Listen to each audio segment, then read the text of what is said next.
पुरुषोत्तम भगवान की जय। सभी भक्तों को मेरा प्रणाम। व्रत कथा त्योहार चैनल पर आपका बहुत बहुत स्वागत है। तो आइए आज हम सुनते हैं पुरुषोत्तम मास महात्म्य का 8वां अध्याय। सूत जी ने कहा, हे भगवान विष्णु और श्री कृष्ण का उपरोक्त संवाद सुनकर नारद जी ने पुनः प्रश्न किया कि हे प्रभु, लक्ष्मीपति के बैकुंठ गमन के पश्चात क्या हुआ? वह संपूर्ण वृतांत कृपा करके मुझे सुनाइए। इस प्रश्न से भगवान बद्रीनाथ प्रसन्न होकर बोले, श्री लक्ष्मीपति ने पुरुषोत्तम मास को अपने बैकुंठ में ही निवास दे दिया। तब वह स्वर्ग का निवासी और सब मासों का अधिपति होकर सानंद भगवान विष्णु के साथ निवास करने लगा।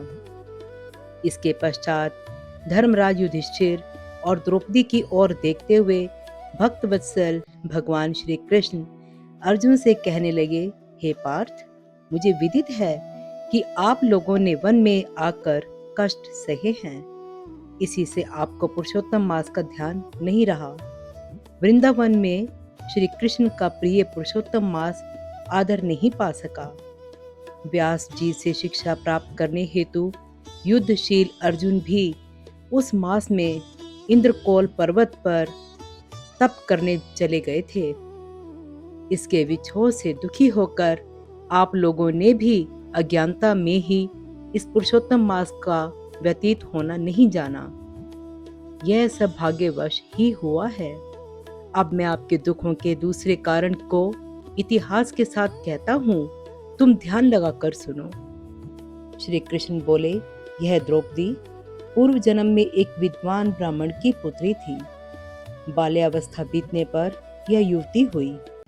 इसके नेत्र बड़े सुंदर हो गए और रूप निखर गया। यह चतुर्गुणी और अत्यंत सुंदरी थी तथा पिता की अति प्यारी थी।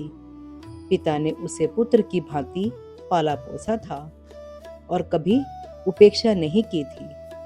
वह साहित्य, शास्त्र तथा नीति में पूर्ण निपुण हो गई थी। माता की मृत्यु पहले हो गई थी, इससे उसे पिता ने ही पाला था। पड़ोसियों और सखियों का सुख देखकर वह भी पति और पुत्र आदि की कामना करने लगी। विचार करती रहती थी कि ऐसे गुणी और भाग्यशाली पति पुत्र आदि मुझे किस प्रकार प्राप्त होंगे। उस जन्म में इसके विवाह की व्यवस्था इसके पिता नहीं कर पाए। इसीलिए हर समय यही सोचती रहती थी कि अब क्या किया जाए, किस देव की उपासना की जाए, किस मुनि के समीप जाऊं, कौन सा तीर्थाटन करूं। मेरा भाग्य क्या सोया हुआ है? कोई मुझे पत्नी रूप में अंगीकार क्यों नहीं करता? इतने विद्वान होने पर भी मेरे पिता भाग्य दोष से ही मूर्ख बने हुए हैं, जो विवाह की वय होने पर भी मेरे लिए उपयुक्त वर नहीं ढूंढ रहे। मैं अपनी सखियों में प्रमुख बनी हुई हूँ, किंतु फिर भी कुमारी हूँ। मेरी सखियों को स्वामी के सुख का जैसा अनुभव है, मुझे वैसा नहीं है। इसी से मुझे अत्यंत क्लेश है। इसी प्रकार इच्छाओं के समुद्र से चिंतातुर वह कन्या मोह और शोक के सागर में हर समय डूबी रहती थी।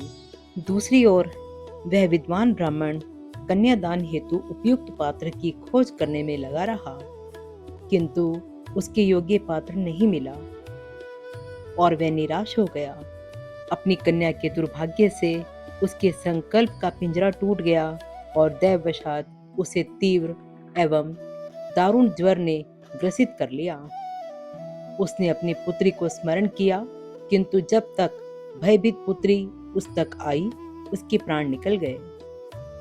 इस प्रकार वह ब्राह्मण अपने जीवन काल में कन्यादान करने की प्रसन्नता भी अनुभव नहीं कर सका। हरि भक्त धर्मात्मा व्यक्ति जिस प्रकार मृत्यु शैया पर गृहस्थ धर्म में पारण किए गए परिश्रम की चिंताएं एवं संसार की सब वासनाएं छोड़कर हरि के साथ अपने को तन्मय कर देते हैं, इसी तरह निपुण ब्राह्मण ने नील कमल की भांति सुंदर त्रिभंग ललित स्वरूप श्री हरि पुरुषोत्तम स्वरूप में अपना चित्त लगाकर उन्हें स्मरण किया। उसने मन ही मन भगवान से प्रार्थना की, हे राजाओं के राजा, हे राधा के संग भ्रमण करने वाले, प्रचंड भुजाओं से दैत्यों का हनन करने वाले, हे गोविंद, हे कृष्ण, हे मुरारे, हे राधिका पति, मैं आपकी वंदना करता हूँ। हे नाथ ऋषिकेश, मैं आपकी वंदना करता हूँ, मुझे अपनी शरण में ले लो। मृत्यु शैया पर पड़े उस ब्राह्मण के ऐसे वचनों को सुनकर भगवान के लोक से उसके पार्षद आ पहुंचे और मृतक की आत्मा को लेकर भगवान के चरण कमलों में प्रस्तुत कर दिया। अपने पिता को मृत पाकर वह कन्या हा हा करके रुदन करने लगी। पिता के शरीर को गोद में रखे वह करुण विलाप करने लगी। हाय पिता, अपनी पुत्री को सुख से रखने वाले कृपालु, मुझे आप किसके आश्रय छोड़ गए हो? मुझ पितृहीना की अब कौन रक्षा करेगा? ना मेरा कोई भाई है, ना कोई और कुटुंबी जन है।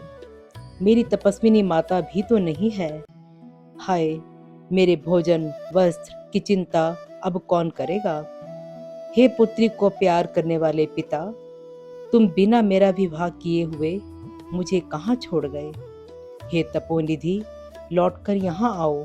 इस प्रकार अश्रु बहाती हुई वह ब्राह्मण बालिका बारंबार रुदन करने लगी। उसका ऐसा करुण रुदन सुनकर उस वन में निवास करने वाले अन्य ब्राह्मण सोचने लगे कि ऐसे करुण स्वर में कौन रोता है। तो पता लगा कि ब्राह्मण की पुत्री रोती है। उसका पिता मृत्यु को प्राप्त हो गया था। सो सब एकत्रित होकर विलाप करते हुए उस ब्राह्मण बालिका के निकट पहुंचे और रुदन करने लगे।